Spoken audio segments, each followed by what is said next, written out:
Shalom jemaat Tuhan. Saat teduh dan doa sebelum tidur di malam hari ini berjudul Yesus terlebih besar. Sejak dahulu gerhana matahari menjadi salah satu fenomena alam yang sangat menarik. Pada waktu saya kecil, saya pernah bertanya, bagaimana mungkin bisa matahari yang ukurannya sangat besar itu bisa hilang dari pandangan? Gerhana matahari terjadi ketika posisi bulan terletak di antara bumi dan matahari, sehingga menutup sebagian atau seluruh cahaya matahari. Walaupun berukuran lebih kecil, namun bayangan bulan mampu menutupi matahari. Saat terjadi gerhana matahari total, piringan matahari ditutup sepenuhnya oleh piringan bulan. Bulan itu sebenarnya berukuran kecil, tetapi dalam sudut pandang tertentu bisa menutupi matahari yang besar. Ketika di Indonesia sedang terjadi gerhana matahari, tidak demikian halnya di belahan dunia yang lain. Di sana matahari tampak besar seperti biasanya. Demikian juga dengan masalah dalam kehidupan kita. Di hadapan Tuhan tidak ada istilah masalah besar atau masalah kecil.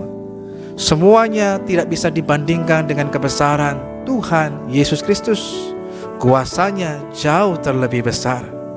Masalah yang kecil, namun jika kita tidak mau mengubah sudut pandang kita atau berpindah posisi, maka akan dapat menutupi dan membuat kebesaran Tuhan menjadi tidak terlihat. Ada sebuah kisah yang menarik dari Injil Lukas pasal yang ke-24 ayat 13 sampai ayat yang ke-35. Ketika Tuhan Yesus menampakkan diri di jalan ke Emmaus, suatu hari dua murid Tuhan Yesus sedang berjalan menuju ke sebuah kampung. Mereka sibuk membahas apa yang baru saja terjadi setelah wafatnya Tuhan Yesus di atas kayu salib. Dalam perjalanan tersebut tiba-tiba Tuhan Yesus datang dan mendekati mereka, bahkan berjalan bersama-sama dengan mereka. Namun sayangnya mereka tidak dapat mengenal Dia. Kalau dipikir dengan logika sederhana, bagaimana mungkin kedua murid itu tidak mengenal Tuhan Yesus? Bukankah baru 3 hari Tuhan Yesus meninggalkan mereka? Bukan waktu yang lama sampai bisa membuat mereka lupa akan wajahnya. Tetapi itulah yang terjadi. Dalam kisah selanjutnya di ayat 16 dikatakan, tetapi ada sesuatu yang menghalangi mata mereka, sehingga mereka tidak dapat mengenal Dia. Ada sesuatu yang menghalangi mata mereka, sehingga mereka tidak mengenal Tuhan Yesus. Sebagai murid yang ditinggal oleh gurunya, wajar bila mereka merasa ketakutan, sedih, duka cita, kecewa, dan bahkan mungkin kehilangan harapan. Rasa bingung dan putus asa telah menutupi pandangan mereka. Mata mereka seolah tertutup, tidak mengenali Tuhan Yesus, meski Tuhan berada tepat dekat bersama dengan mereka. Masalah bisa menghalangi kita memandang Tuhan. Tuhan menjadi seolah-olah hilang, tidak kelihatan. Jarak juga bisa mengubah persepsi kita tentang Tuhan. Kalau kita jauh dari Tuhan, Tuhan seolah terlihat kecil, bahkan tidak ada. Oleh sebab itu, selalulah berusaha untuk mendekat kepada Tuhan, dan Ia pun akan mendekat kepada kita. Ketika kita terus mengarahkan pandangan kepada Tuhan, kita akan menjadi kuat.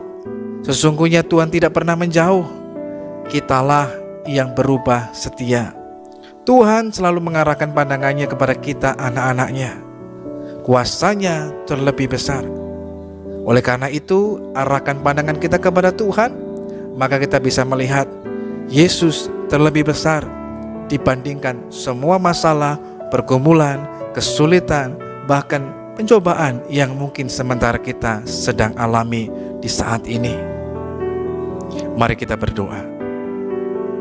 Tuhan Yesus, kami mengucap syukur kepadamu di malam hari ini Tuhan. Sebab hanya oleh karena kebesaran-Mu dan kasih-Mu Tuhan, maka kami boleh ada sebagaimana kami ada hari ini. Bahkan ketika kami menghadapi beban yang begitu berat, menghadapi masa yang sukar, situasi yang tidak mudah, biarlah kiranya mata kami Tuhan selalu memandang kepadamu, dan kami bisa melihat kuasa Tuhan yang jauh lebih besar dibandingkan masalah, pergumulan, ataupun bahkan kesulitan yang kami hadapi, sehingga kami dapat melewatinya dengan segala baik. Karena kami tahu Tuhanlah sumber kekuatan, sumber pertolongan, sumber pengharapan, dan sukacita di tengah kehidupan setiap kami. Terima kasih Tuhan yang baik. Di dalam nama Tuhan Yesus Kristus, kami berdoa dan menaikkan syukur kami kepadamu Tuhan di malam hari ini. Amin. Ketika kita mengarahkan pandangan kita kepada Tuhan yang besar, maka semua masalah menjadi terlihat kecil, bahkan tidak ada. Selamat malam, Tuhan Yesus memberkati kita sekalian.